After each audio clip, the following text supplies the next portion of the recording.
Hi, everyone. Welcome, welcome, welcome, welcome to yet another live session of Medical Coding Buddies. And I'm glad you are here to partake in the conversation. And basically, just want to have a conversation with everybody about what is going on in your workplace and what is happening. And I will look at your comments, and those who would like to participate in the live the live broadcast. Feel free to copy that link, paste it, and invite yourself into the conversation. I will make you a part of the conversation live if you like to be.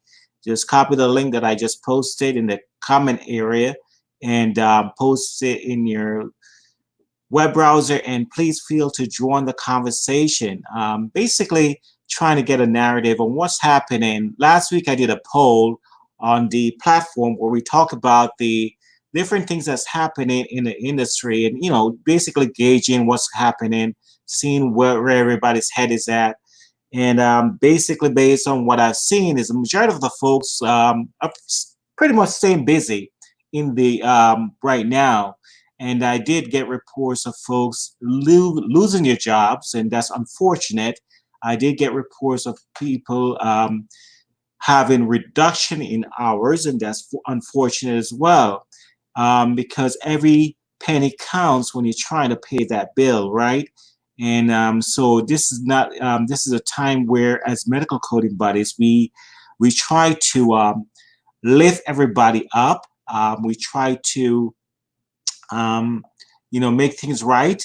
And so yeah, so basically that is the premise of the group, and that's what we're trying to do. So I just wanted to get a understanding of where everybody's head is at, and as we go forward, we also have a live guest here, or that we're going to bring into the conversation a little bit as well. His name is Johnny, and he's going to be asking some questions. He's a new coder, and he wants to ask some pointed questions about what's going on in the industry as well. So Johnny, I'll bring on Johnny on camera here in a second, but I just want to open up the floor to anybody that has questions, and I'll navigate to the chat area in a second, and you can tell me exactly what is going on in your world, and what kind of questions you have for me as to what's going on in the industry. I know there's a lot of questions. There's a lot of things that are on your mind. You probably don't know how to ask it, how to phrase it, and who to ask. And yeah, but the field is gradually, things are looking to change. It could be looking to change here in the not too distant future, as far as where we're headed in as an industry is concerned. A lot of things that come to mind is how are we going to be doing going forward when we come out of this situation with COVID-19?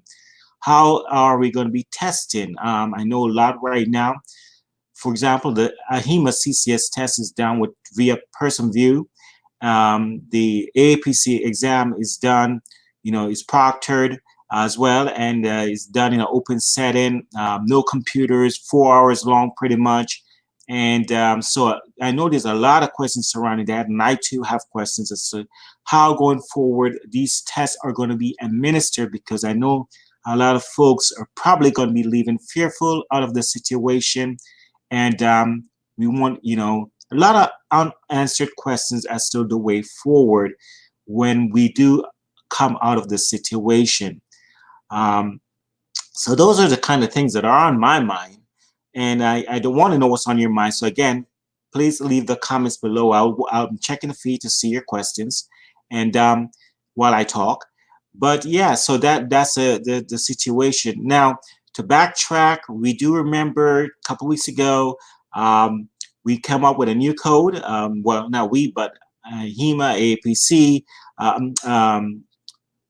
World Health Organization, CDC, all those folks. UO 7.1 is this new code that we're supposed to be using for COVID-19 cases. And I'm pretty sure everybody knows how to utilize that by now that is in the field. If you're not familiar with it, please feel free to hit me up and let me know that you have that seen. The webinar, you need a do-over on how that is applied, but we do have tons of articles, tons of publication that came out in the recent weeks regards to how to apply, but things are gradually changing. Every day there's a new change. In my workplace, pretty much we have to hold all cases related to COVID-19 before we release them for billing, because we want to make sure that we get the test result back in order to apply the correct code on that claim, because they want to make sure they have a good or accurate count of who has it and who doesn't have it.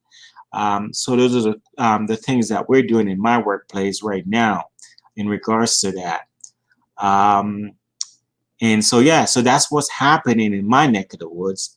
As well as, yeah, so yeah, lots of things is changing, and I want you guys to stay engaged. Stay engaged.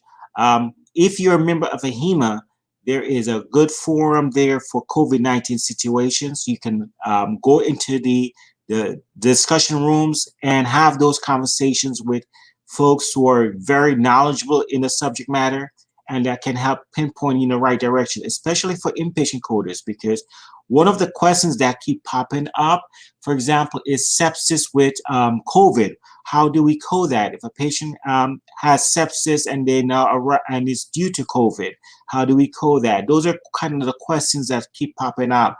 We believe we have an answer for that question, and we believe we should code the A code for sepsis initially as principal diagnosis, followed by the COVID code.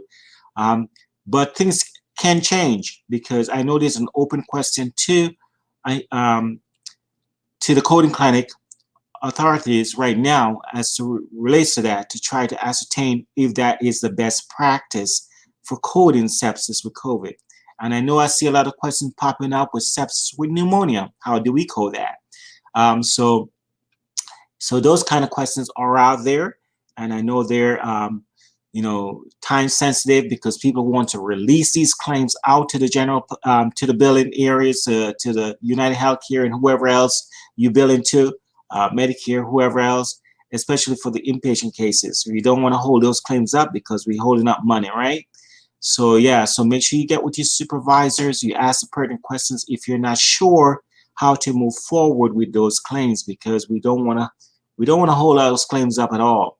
And again, engage. Get on AHIMA website if you're a AHIMA member. Ask those pertinent questions, because there's a lot of questions and discussions that's happening right now in regards to COVID in those forums that can be answered rather quickly.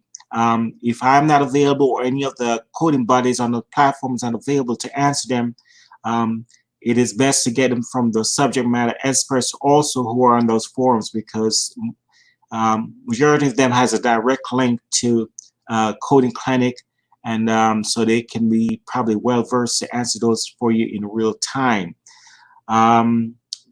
I know supervisors tend to want to actually get official publication from a coding clinic as well before they proceed with any advice as to how to code those claims or accounts. So yeah, so that's what's happening. So I'm not seeing any questions, but basically one of the things I want to remind you that we do have a study group that meets Mondays and Thursdays from 9 to 10 at night Eastern time. So those who want to be a part of that, please feel free to send me a message, and I will get you added to that study group session. Right now, what I want to do is I want to bring on Johnny, since I don't see any questions, and I don't see any questions right now. Hi, Carletta, welcome.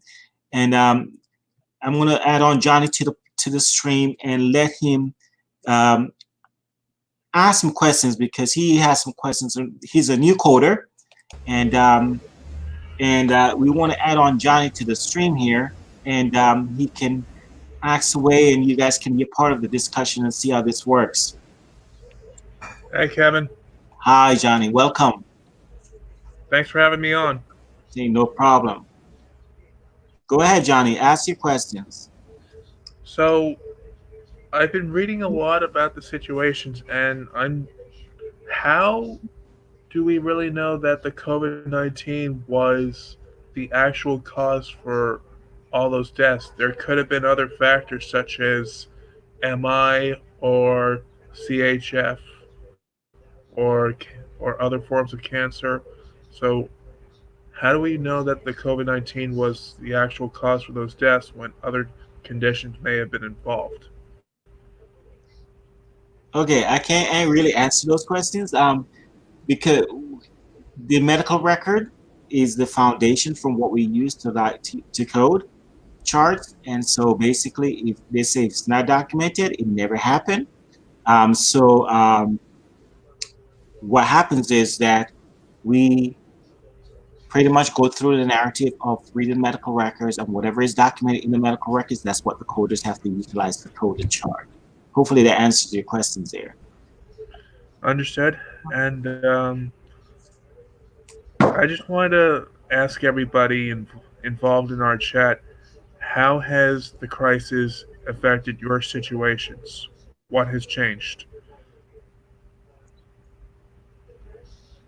Say again? Ask the question again. I'm sorry.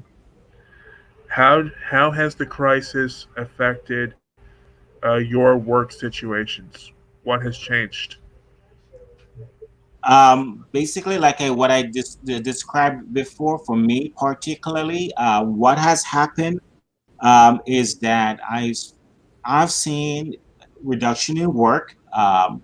The lot of patients are not going through the normal, going to the ER, going to the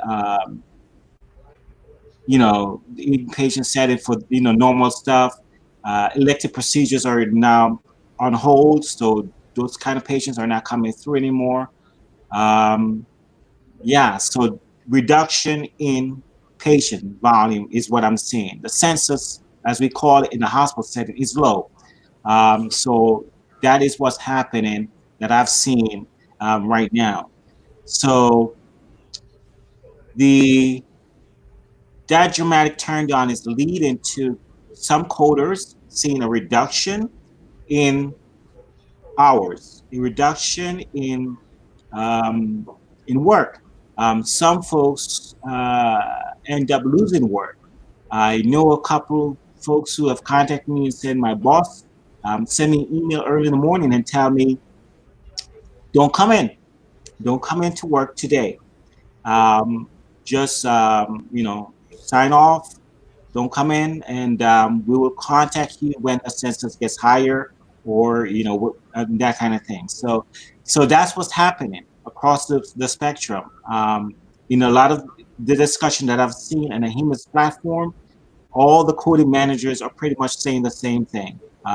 Census is low, and because census is low, unfortunately, they have to tell their coders either do education to make up 4 of their hours, or work 4 hours straight coding and work 4 hours doing education.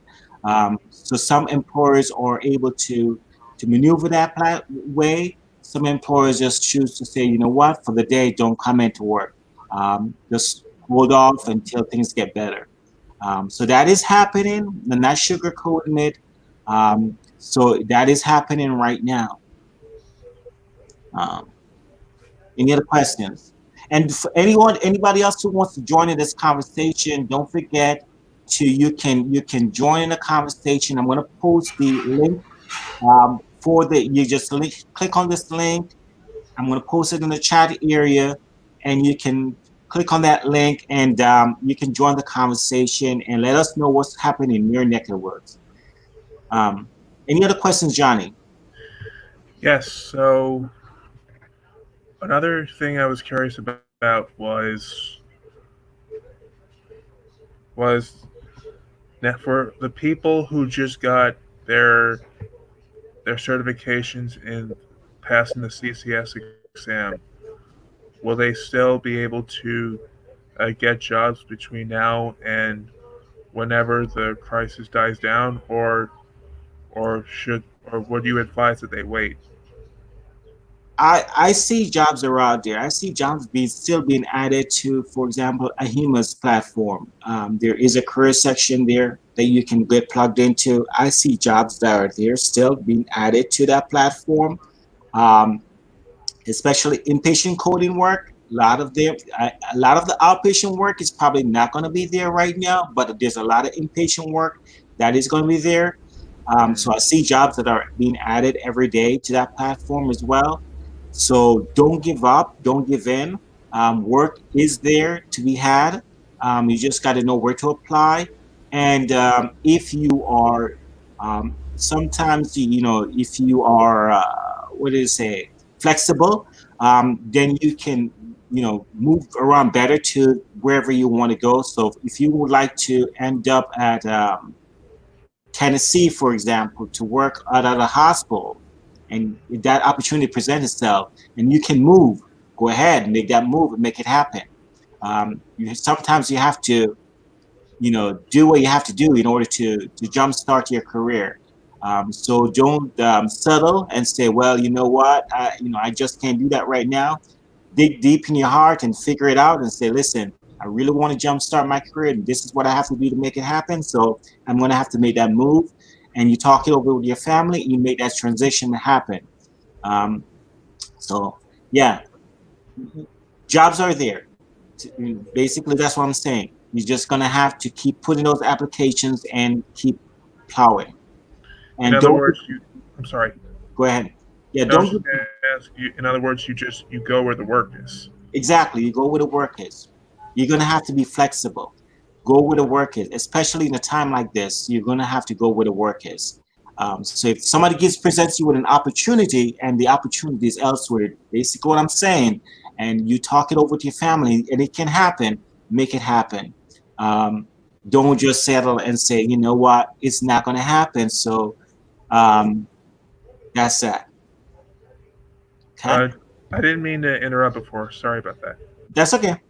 Any other questions? Yeah, I think you touched on it earlier, but I wanted to go into a little more detail on this subject matter. How has the COVID-19 crisis affected inpatient the inpatient coding field as opposed to the outpatient coding field? Which how have both fields have been affected? Okay, like I said before, right? Inpatient volume, I think is still there. I'm still seeing that because I still see employers, especially, majority of these COVID-19 patients get moved to inpatient, right? So the volume, I think, is still there for inpatient work. I don't think that's going to dissipate anytime soon. Where I'm seeing the problem is the outpatient because you have elective surgeries, you have all those different things that goes on. Patient that comes in for the little ancillary stuff that normally would just be done in the outpatient wing and sent home. Those stuff, they're saying, you know what, don't come here for that. Take your time out, and because of everything that's going on, and reschedule. Um, so yeah, the volume has dissipated on the outpatient that I've seen on my practice, but and the inpatient volume is still there because, again, when these COVID patients move in, majority of the time, if the situation is dire, they're getting admitted. And they're taking up a lot of space on the inpatient floor. They're taking up a lot of beds. So the census there is kind of, the way it is right now. Um, with the exception, so usually you, hold on one second, Bonnie. Give me one second here, Johnny. So yeah, Bonnie, here's the link. Go ahead and click and navigate to that link if you'd like to be a part of the discussion. Yeah, so the the idea is that I've seen that happen. So every hospital can be different because I've read about hospitals in Miami where they're furloughing a lot of people. Um, and I'm not going to call the hospital name because I don't know who is on here. I'm just going to tell you what it is.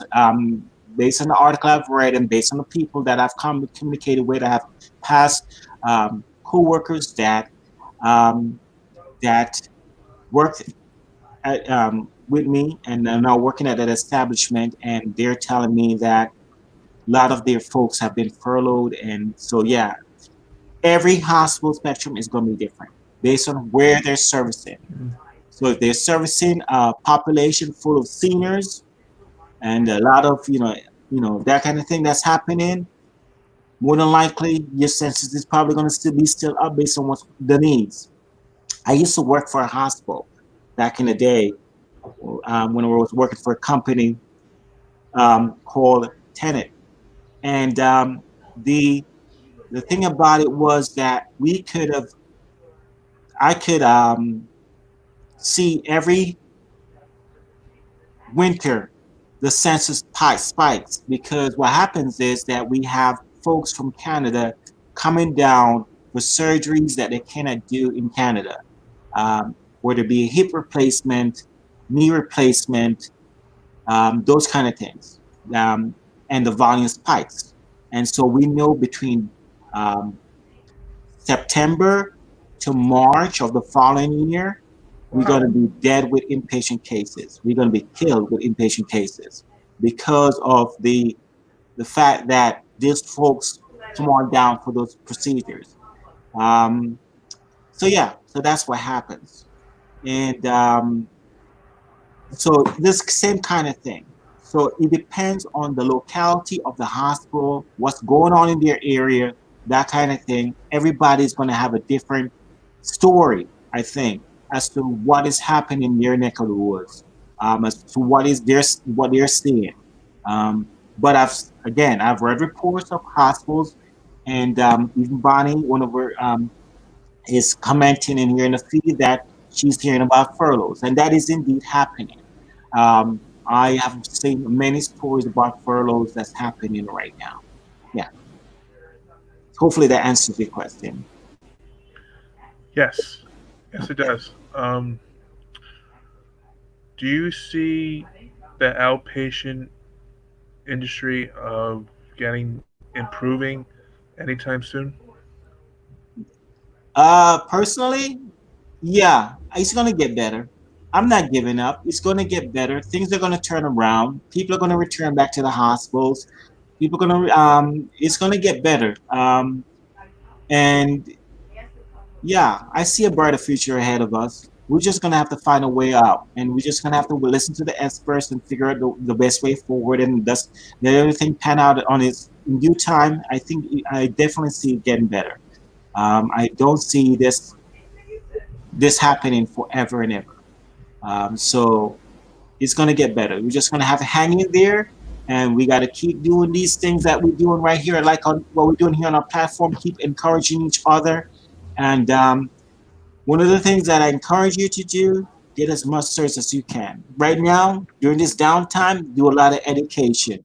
Um, get yourself ready, because when that door is open, you want to be prepared so you can go in there and market yourself. And the better person you are educationally, the better you are selling yourself to that potential employer. So don't, there is hope beyond the horizon. Don't give up. Don't give in. Just keep pushing. Do what you have to do. Get your CCS, and do what you need to do. All right.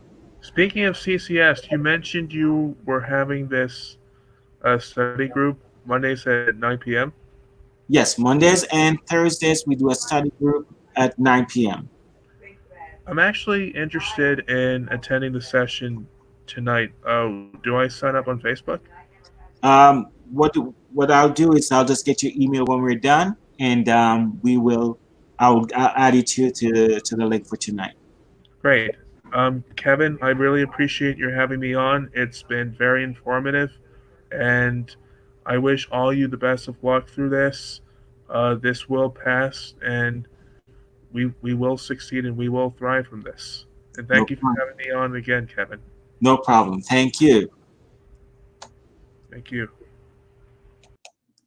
Yep. So that was Johnny, one of our new coding buddies, and so um, that that that is how we do here in medical coding buddies. Now, I wanted to bring on Bonnie because I know she has probably some interesting perspective on this, and so is Bonnie. We're gonna try. I'm gonna try this again, and let me see if I can get you on here. Um, Show a different approach. Give me 1 second here. Um, 1 second. I'm gonna send you a link in your. Okay, copy.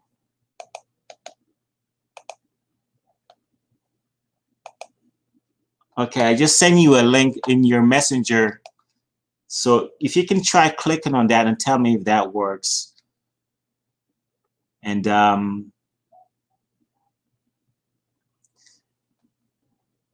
yeah, so I'll talk in the meantime. If she still can get on, we'll just schedule Bonnie for another day. But yeah, that's what's happening, folks. And you know, we go through this stuff every day.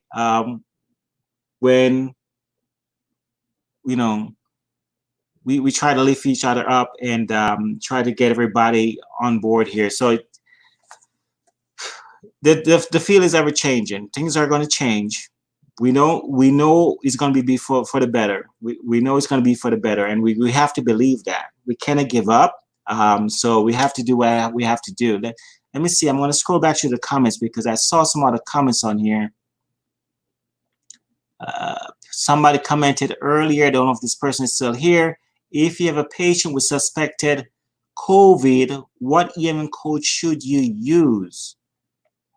It depends on what's going on with those three key elements, right? History, exam, medical decision making, the three key components of evaluation management coding. It depends on what's going on with that. So you have to look at your chart. You got to look at your chart to see exactly what is happening there. Bonnie, I can see you now. And so I'm going to bring you on screen, Bonnie. Is your mic on? Let's see if your mic is on. Hi, Bonnie. Your video went off there for a second. I can't hear anything. I can hear you, though. I'm trying. You got to turn on your video. Okay, I'm going to remove you from the street until you sort it out. Okay, hold on. Sort it out, Bonnie. When I'll see your face again, and I'll know that you're ready. So yeah, so that's what's happening. We got to look at the history, the exam, medical decision making in order to ascertain if you're coding the right thing. So I can't give you a one-all answer for that. The question was, if you have a patient with a suspected COVID, what E&M code should you use? Again, I cannot give you a one answer for that. That is going to be dependent on what's going on in that medical record. The documentation has to be your guide. You got to look at all the three key components to ascertain whether or not that is doable. If you can code a 98, well, it depends on the office setting too. So that's a whole different thing. Okay, Bonnie, is it working now? Why did I lose you again? We're having troubles there. Okay. Yeah, so we got to look at the E&M level to see what's happening. Bonnie, I'll wait around here to see if it gets any better. Johnny, I'm going to remove you from the stream here, and you can watch on your Facebook page, okay? Because I don't know if that's what's causing it. I don't know.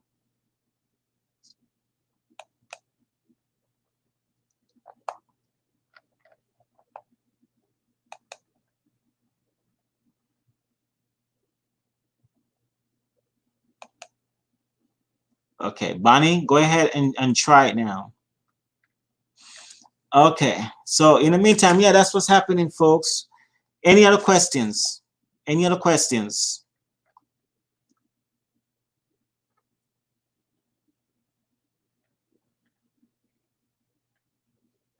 I'm going back, I'm scrolling up to see if there's any questions, and I don't see any right now.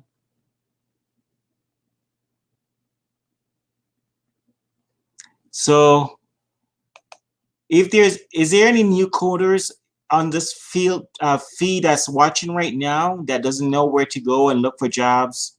Let's navigate that while I'm waiting for Bonnie to try to fix her camera here. Is any new coders on the field that doesn't know where to go to navigate for jobs? If let me navigate that. I'm gonna pretend that they are, because, and I'm gonna share my screen, and here in a second.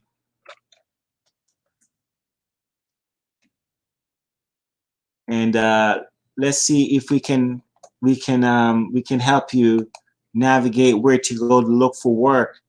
For those who's not familiar with the AHIMA's website,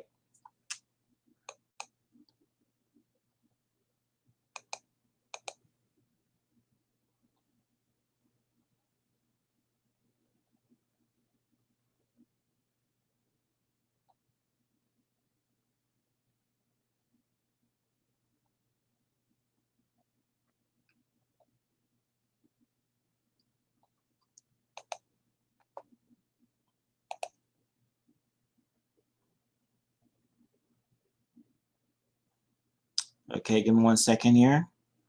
Seem to be having troubles. Here we go. All right.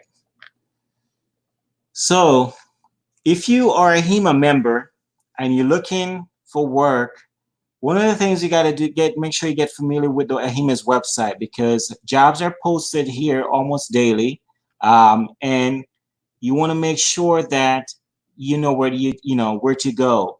Right here is the link on there. If you go to your profile, you scroll down to the community page and you look for Career Assist Job Seekers. You click on that, and you'll be brought to this page. If you're a member for HEMA, you're going to click on Member Login. Okay.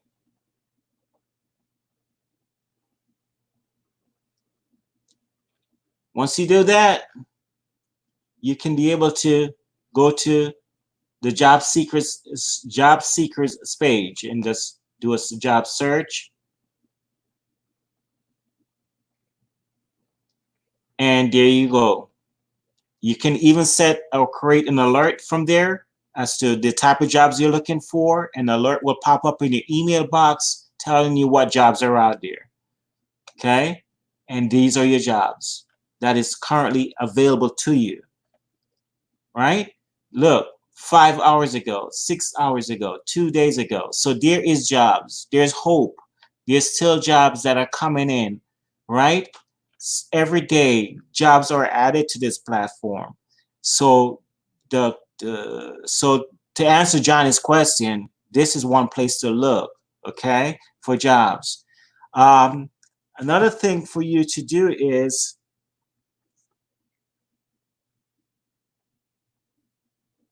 another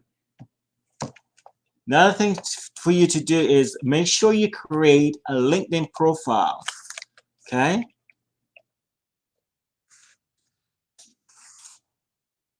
Second.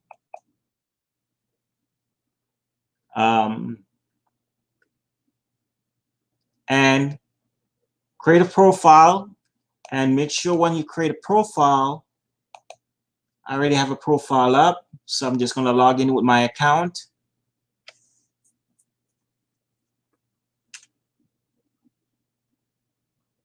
Give me 1 second, folks. I don't know why my screen just went blank a while ago. Okay, I'm back. My screen just went blank. You're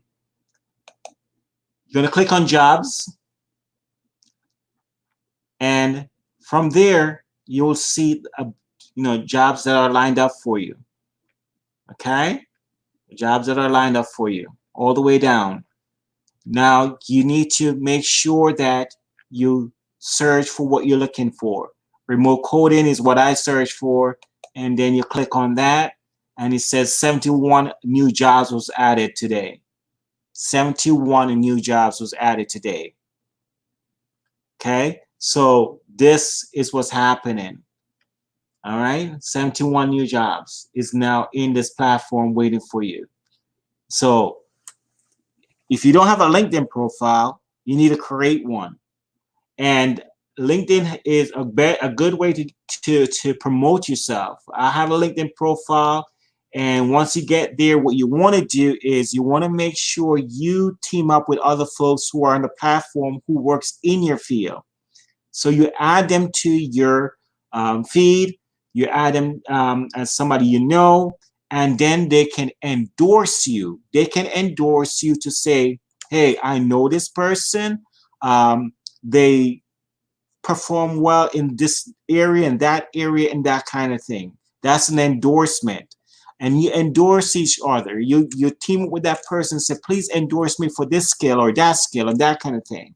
That builds up your profile, because now when employers come looking at your profile, they can now see that this person, I can work with this person because other folks have come on board and said, yes, I know this person to be good in public speaking. I know this person to be good in a dynamic at Excel, on that kind of thing. So that's the kind of situation you want to have. What I've done with my profile as a reference is that I have go ahead and started publishing articles on my profile. So from time now and again, what I'll do is I'll write articles and post them to my profile so others can see who I am and that kind of thing. Now, your profile is your resume, right? And every day that you're on here, you can pretty much add to that profile. You know, you can add whatever you want to add as far as commentary, and people will come in and like your profile. Like, it's kind of like a Facebook, but it's for jobs. It's for jobs. I know folks on the platform now have been utilizing it as Facebook, but it's really now was never meant for that. LinkedIn is a platform for those who are seeking employment. That's what it is, and that's pretty much the essence of what LinkedIn is, and that's what it's supposed to be for. You can put all your achievements in here, and then prospective employers will come calling, and will come calling quick. Okay, so be mindful of that. That's what LinkedIn is for. Now, another place that you can, networking, like Bonnie said, very much so, networking.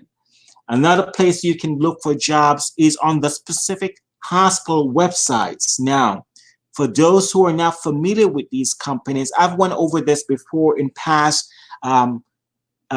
seminars that I've done here on the Medical Coding Buddies group, but I'm going to tell them to you now for those who are new to this, or who have not heard me talk about these companies before. There's couple companies that I want you to pay close attention to, because they're the top of the line in the industry. I'm going to spell them out for you now, and you can take a pencil and paper and write them down, or you can, if you have two screens on your computer and you're at home and you can navigate to them on your screens while I call them out, feel free to do that. If not, if you have a pencil and paper, or if you want to take screenshots of them, feel free to do that. But I'm going to go through them rather quickly. The first company I want you to get familiar with is a company called Conifer. Conifer, C-O-N-I-F-E-R. C-O-N-I-F-E-R. Conifer Healthcare Solutions is a company, is a subsidiary of Tenet Healthcare. It's a subsidiary of Tenet Healthcare. When I got my start in the hospital sector, this is the first company that I worked for. And they pretty much do revenue cycle billing. Okay, that was their main mantra when they just started out. Now, Conifer got its start, and the same year that I started, 2004, the year my son was born, and my son was, I was started March 15, 2004. I will never forget that date. That's when I got started. My son was born July 2004. March 2004 is when I started. And the company is rather huge right now. What it has is has RBO centers, revenue billing offices throughout the United States, about 4 of them. One is in Boca Raton, the other one is in Atlanta. I believe they have one up in Jacksonville, another one in Texas. Okay, that's their primary location. I believe there's one in California as well. They're moving about.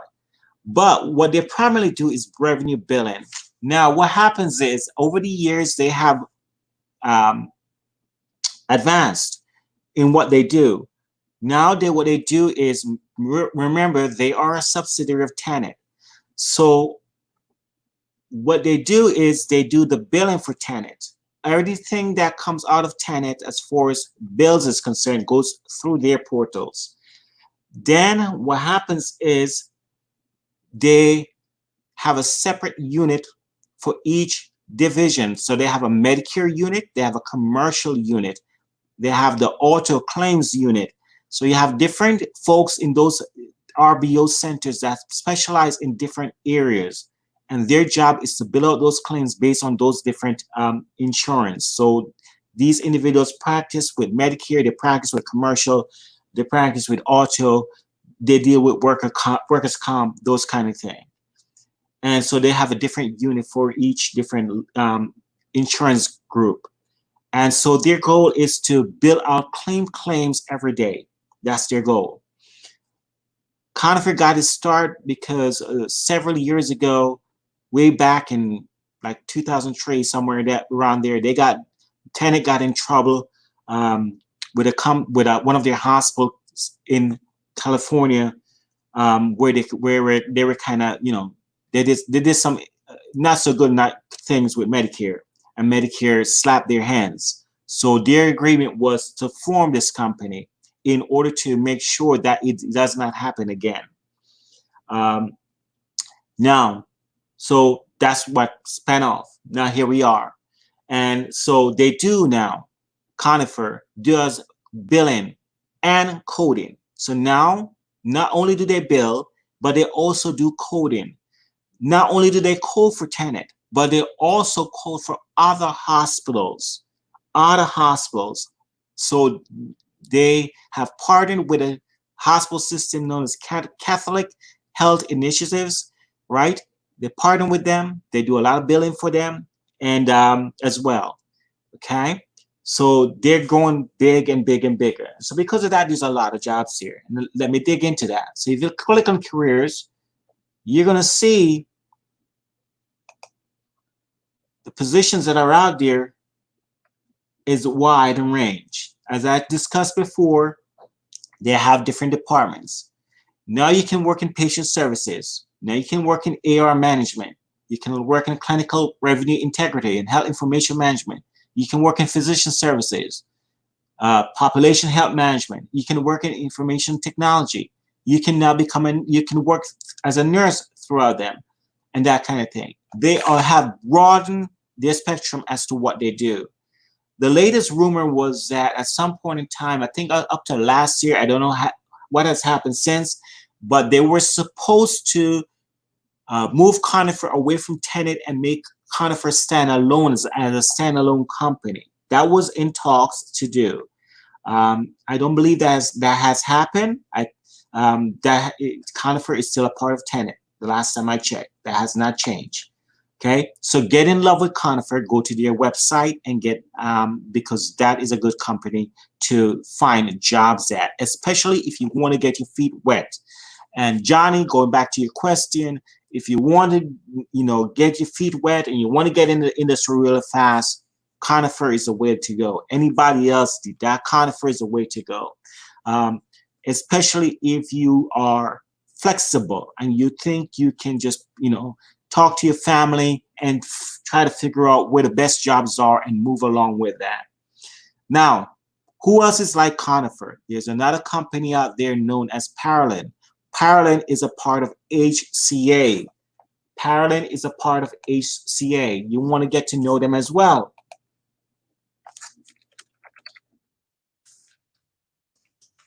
Parallel and HCA is one of this. It's like the same situation. So now that you understand what Conifer is, you will understand what Parallel is. Parallel is the same situation, no different. They do the same kind of stuff like Conifer does. Parallel has been around before Conifer. So pretty much Conifer just see what Parallel did and just say, you know what, we want to do the same thing. And they did. So Parallel is pretty much like a, now for HCA, I will tell you this much. What happens is all the coding goes through HCA. Okay, unlike Conifer, Conifer does coding for Tenet, but as a needs-be kind of approach. the hospitals itself pretty much have their own coders. Okay, the hospitals itself have pretty much have their own coders. I'm finding it. Somebody asked. I'm finding it hard to. Give me 1 second, folks. Oh, let me call you back. I'm gonna have to call you back. I'm on the live. Okay. You have to do it now because everything on the burner is now. Okay. Yeah. So. I got you. Sorry, folks. My talking to my wife here. Yeah. So basically, that is, the person asked, I'm finding it hard to find a position. What with experience? What do you recommend? This is what I recommend. This is what I recommend. Okay. Going to the different jobs. I'm going there right now. Going to the different websites and plug it into what's going on, right? So yeah, that's what's happening there. So make sure that you get a job as either an administrative rep, registration rep rather, those kind of jobs, clerical jobs, whatever, Yes, Bonnie, wise come first. Yeah, so that's what's happening there. So give me a second here, folks. I'm going to hit a timeout. Give me a second. I'll be right back. I need to do something really quickly here. This is rather unprecedented, but I have to do what I have to do. Give me 1 second.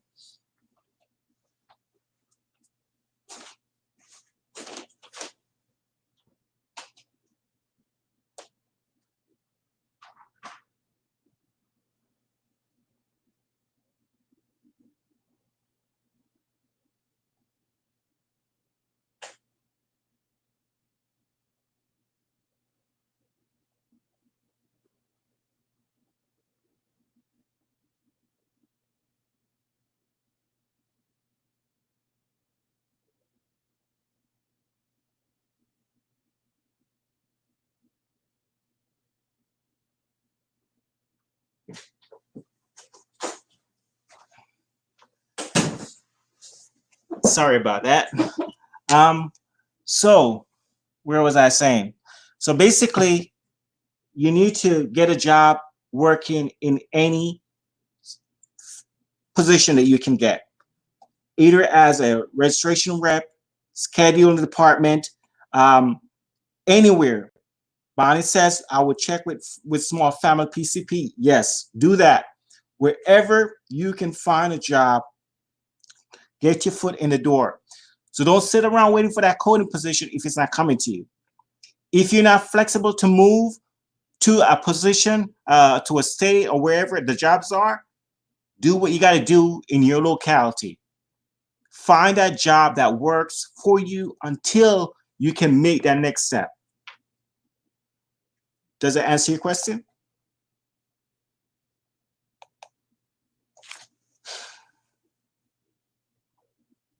Release of information. Yes, that's another way you can work.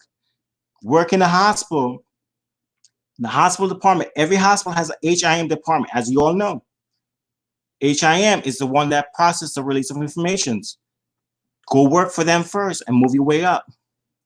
Back in the days, what a lot of coders used to do before EHR took over was that we used to have a department that puts together the medical records,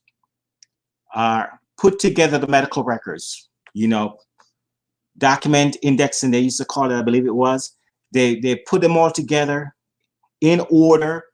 We had to make sure that all the medical records was in line before they came to the coders. Okay, so they pretty much help us to paint the picture as to what happened with that patient.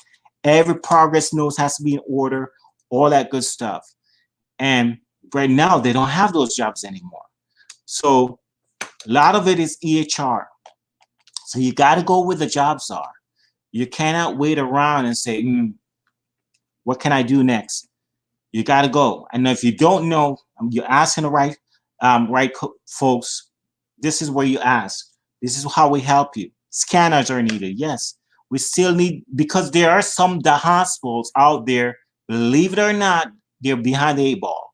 They do not know, or they have not caught up with the times. They refuse. They refuse to go to EHR. Believe it or not, there are hospitals out there right now who are not 100% EHR. That's why when you see those jobs that says you cannot work remote, majority of the time, those are those employers who basically who are not up to the time, who refuse to go to EHR or don't want to spend the money to put their hospital in that situation where they can be EHR, full-fledged EHR. So you want to be able to find those employers, because if you can get your foot in the door in one of those employers, hypothetically, you have to bite the bullet and say, you know what? At some point in time, a remote position will happen for me. Let me go ahead and take that position in that hospital to file in some papers. Because once a coding position open up, and if you presented yourself well to them throughout those times that you were working there, guess what's going to happen? You're going to have the opportunity to sell yourself to that potential employer. Okay? That manager of that coding department, that HIM director that saw you working, pushing those papers for how many months, now can say, listen, I want to give you a chance. I want to see you grow. I want to invest my time into you because now I've seen that how well you work. So let me invest my all into you and make you the better person and a better you. So that is exactly what you have to look forward to. So I suggest folks, if you just bite the bullet, bite the bullet and do what you have to do. Get yourself in that position so you can be a better person tomorrow. Don't sit back and say, I just want a coding position. I always wanted to work remote. Why can't I get the remote? Take a step back, especially with COVID-19. Take a step back and say, let me take this other route to get to that where I want to be. Life doesn't always happen for you the way you want to be.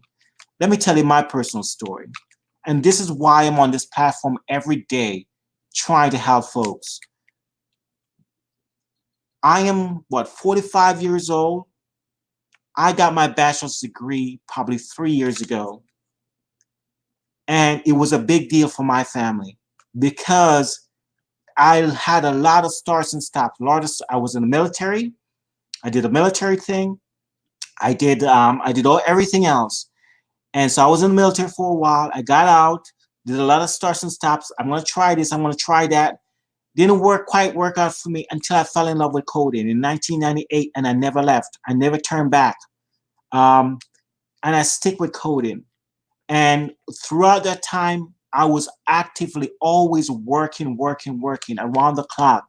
So I never really had time to go back to school until back in around 2014. I said, that's it. I have a son now. I need to set an example. So I went back to school. I started my education at St. Thomas University. I graduated top of my class, got a 4.0 GPA, till even the state of Florida came in and recognized me. That video, by the way, is on the platform. You can search through the videos and you will see it because I put it on here, where they did a whole video on me for the state of Florida. Because guess what? They saw what I did. They saw what I did at my age, okay?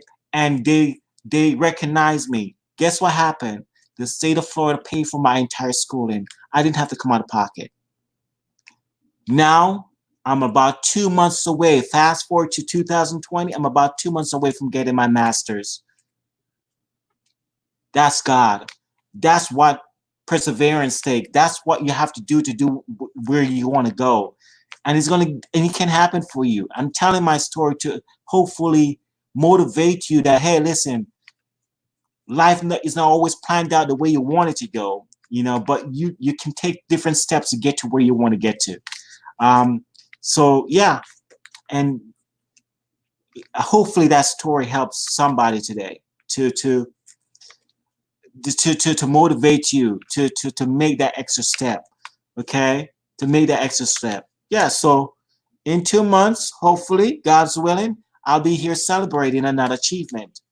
And I'll show it to you guys when that happens. Praying to God that everything goes in play, but it is going to happen, and I feel it. So it is what it is. And just trust, and it will happen. Okay? So, yeah, I want to push you guys. I want to keep helping you guys because I want to help you grow too as well. Because somebody helped me to get to where I'm at, and I want to help you to get to where you're going. All right? Now, so ACA is Parallel, is the company that you want to get involved with. Okay? And so look them up. I worked for them too on the side when I was working for Tenet. One time I worked for them. So I was working for Tenet and ACA. Remember I was just telling you that I used to do a lot of hustling, working, and now didn't have time to go back to school. This is what was happening in the background for me. I was working 2 coding jobs. There was a time when there was not a lot of coders out there. I was doing multiple coding jobs. Okay? Multiple coding jobs. I would work for one company in the daytime, and then at night I was working for another company because they would call me up. Listen, Kevin, I want you to come work for me. Do a contract position, do this, do that, that kind of thing. And so that was happening until I said, you know what, time out for a second. I need to go back to school. I need to do something for me today now. And so that's what I did. So I took a break from that and I did this. But yeah, that's what's happening. Okay, so that's ACA. Then you have all the different insurance carriers that are out there that I can tell you about, that you know about. United Healthcare, Humana, Cigna. All of them have a coding department. All of them have a billing department. All of them has an insurance department. Now, if you went through a school that gave you all those attributes, that's the word I'm looking for, yeah? So if you went to a school that gave you all those education, those background, good for you. Now you can go ahead and sell yourself to those companies because now you can do that. Now, I know there's companies, I'm not taking away from these certification schools, but I know there's a lot of folks who went through these certification classes that just take a certification class through whoever. And I'm not saying that's bad or nothing. What I'm saying is this is a part where you could be missing out because you probably didn't have that schooling that taught you insurance billing, revenue billing, those kind of things, how to answer the phones in the doctor's office, how to do this, how to do that, that kind of. So this is the part where that element is going to be possibly missing. Now, what you do is you say, Kevin, XYZ, I'm lacking in this area, but I want to practice in this area. Call me or send me a message. I will work with you. I can make that happen for you. I can show you where you need to go. I can pinpoint you to where you need to be to get to where you want to go. I think I've said enough to let you know that you need to pretty much don't surrender for less. You can be better. Okay. What else? Is there any other questions? Let me go through the comments here really quick. I see comments was flying in here. Yes, Kevin, exactly. Oh my God, Kevin, so happy for you. Thank you, thank you. Congratulations. One person says, this is motivation. I'm glad it was for you. What I find is a lot of coders are aging out and they're now realizing they have to train to get a coder up to speed. True. Okay. All right. That is a true statement. All right. What I find is a lot of coders are aging out and they're now realizing they have to train to get a coder up to speed. That is a true statement. Okay. So folks, don't do what you got to do. This person says, Bonnie, I'm the president-elect of a local chapter, been doing networking, have interviewed at a few hospitals, but still waiting for a position. Okay. I'm not sure who this person is because it just says Facebook user on my end. But the best I can tell you is that, review your resume, review your resume. You're president of a local chapter. I'm pretty sure there's a lot going on there because other folks have saw potential in you. So review your resume. And that's what I tell everybody right now. Look at your resume and see what's going on with it. Okay. If you believe that your resume could get up to speed, email any one of the admins here or send a message to one of the admins and let us review it for you. And if you believe that, there's something here that needs to happen, we can send you in different directions on how you can get that resume fixed. So look at your resume, see what's going on with it. Build your LinkedIn profile. I can say that enough. You can build your LinkedIn profile. There's an alert system. Do I remember where it is right now? Oh, I need to hide it. I don't remember where it is, but there's an alert system inside your LinkedIn profile that allows you to turn it on and off as to when you're available for a job. Okay, and just give me a second. My screen just went blank. Okay, so you're able to turn it on and off as to when you're available for a job. And so look at, if anybody wanted a LinkedIn one-on-one, we can go through it together at some point in time, but I don't want this to be just about LinkedIn tonight. And add this lady, you can come back up here, Bridget Hyacinth. Once you have a LinkedIn profile, add her to your feed. Trust me, you will love the inspiration that comes across from her every day. When she, every day when I'm feeling not so good, I come in and I read her post and I feel so inspired to go to another day because she say things here that just inspires me. And so add her to your feed. Bridget Hyacinth is her name. This is what she looks like. Add her to your feed. You'll be amazed. Anybody that has a LinkedIn profile probably know about this lady. She has a lot of followers, and she does say has a lot of words of wisdom to impart. So add her to her feed if you do. Okay, but yeah, is there any more questions? Let's see. Don't stop case studies practice even if you're not working. Stay fresh. True, very true. Don't stop. Practice even when you're not, and like I said, we meet. I have a study group meet Mondays and Thursdays at 9 p.m. Mondays and Thursdays at 9 p.m. I'm going to be starting one here in about 2 hours. So if you want to be a part of that, those discussions Mondays and Thursdays at 9 p.m., please feel free to inbox me, direct message me, and I'll with your email address, and I will know to add you to it. Or if you're an experienced coder and if you have time and you want to offer your 2 cents, please feel free to join me Mondays and Thursdays at 9 p.m. Let's see, what else can I tell you? See the job alerts? These are the job alerts. That's how they pop up, and they will tell you exactly what's going on. But LinkedIn is something that you need to have. Okay? Any other questions? I'm going to sign out here in a second because I want to kind of eat some dinner. What is email? Or what is my email? Are you asking what is my email?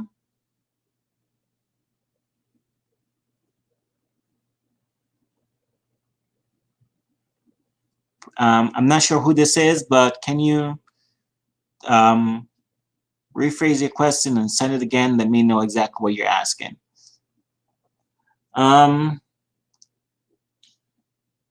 Let's see.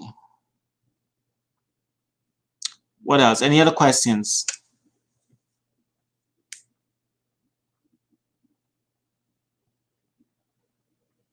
Any other questions?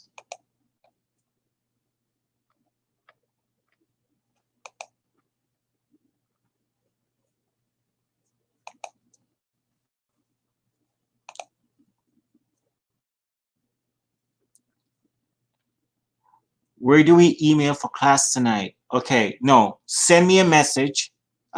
Look for my name, Kevin Vassiana. Send me a message with your email address. Then I'll add you to the feed.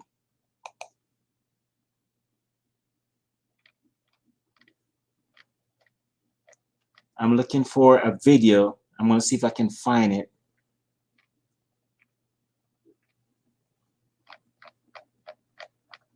I'm not sure how far back this will go.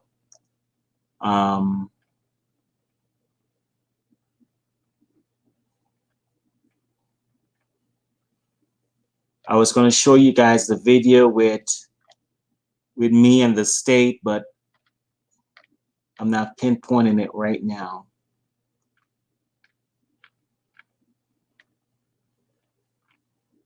But I'll find it, and I will put it on the platform when I'll show it in another session rather.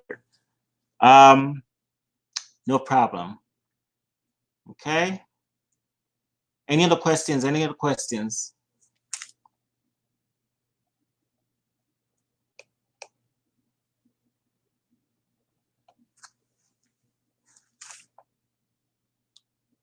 Okay. Not quite where I want you to put it, but the Facebook user, I'm not sure who you are, that just give me your Yahoo email account. Direct message me because once I close out this session, I'm not going to have that email address. So if you could give me a direct message or send it to medicalcoderkevin@gmail.com.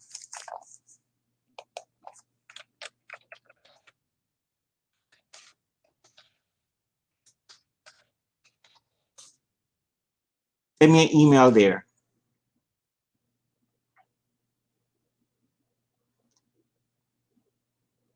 Do that now. So anybody that wants to do it, okay? Since we have an interest there. Any other questions, folks? Come on, don't be afraid to ask a question.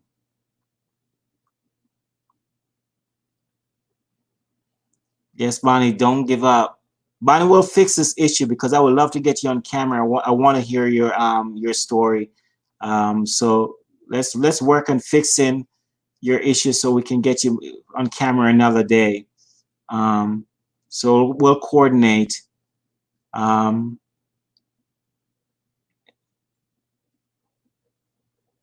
anybody else that wants to get on camera like Johnny did today, he was brave enough to come on camera and ask the pointing questions. Anybody wants to be a part of that, feel free to reach out to me, and we will make it happen. Okay. I try to do these sessions like probably once a month or so. Like, you know, I used to do the monthly sessions, but because I've been plowing away at my master's, I had to take a time out in order to work on me for a second. And so, yeah, now that I'm almost done with me, then my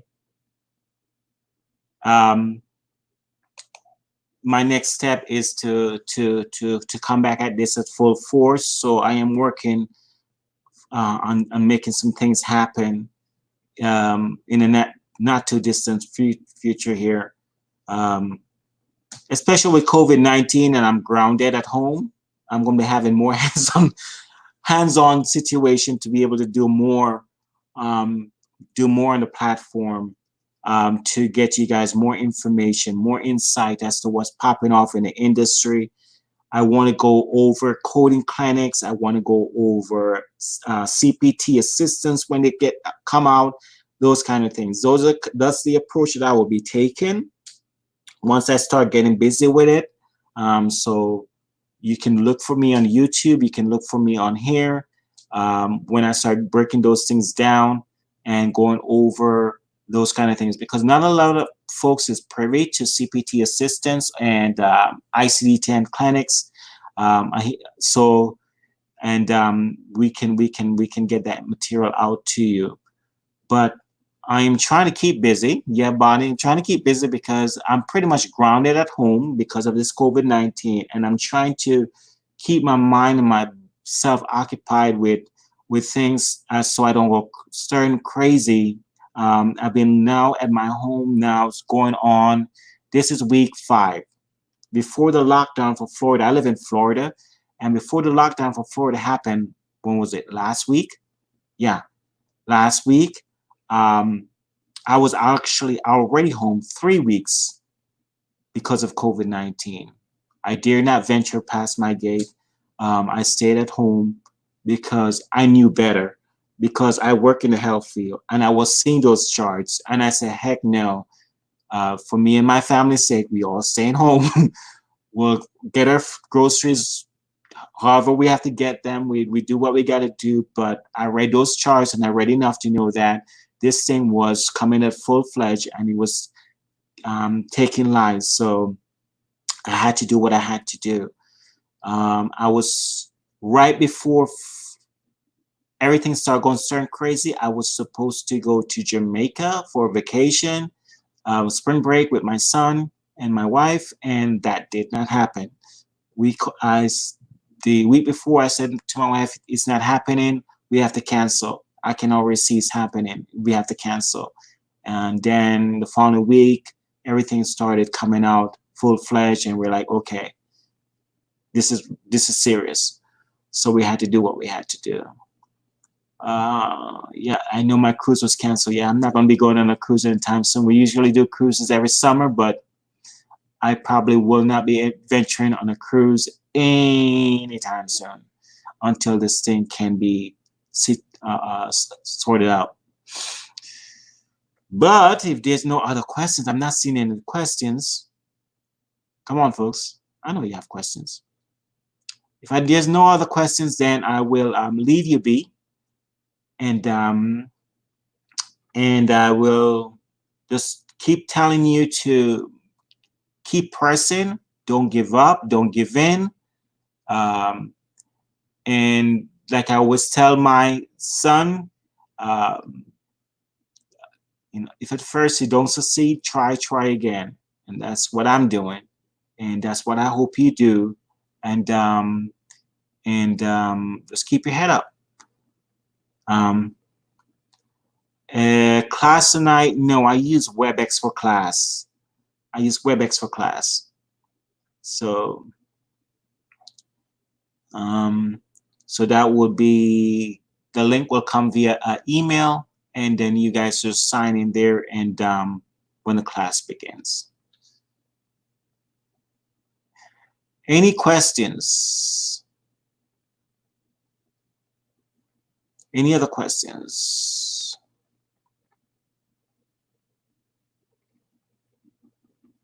Okay, I'll try to do another one of these probably later on this week, and hopefully I'll find that video that I can share with you guys. And Bonnie, if you're not busy, I would love to get you on the next stream, and so we can fix that and get you on the next stream probably later on this week. Me and you will coordinate off camera. And if anybody else wants to be a part of that, or be a part of one of the live sessions and talk about what's going on in your side of the world, please feel free to direct message me and say, Kevin, I want to talk about what's happening wherever you are, in whatever occupation you're in right now, and bring some other perspectives to light. And that way we can, everybody on the platform can have a 360, look into what is going on in the industry, and they can come in and say, oh, okay, now I see what this person does, what that person does, and what I can do, and what I can aspire to be, and where I can aspire to grow, and that kind of thing. So yeah, that's that.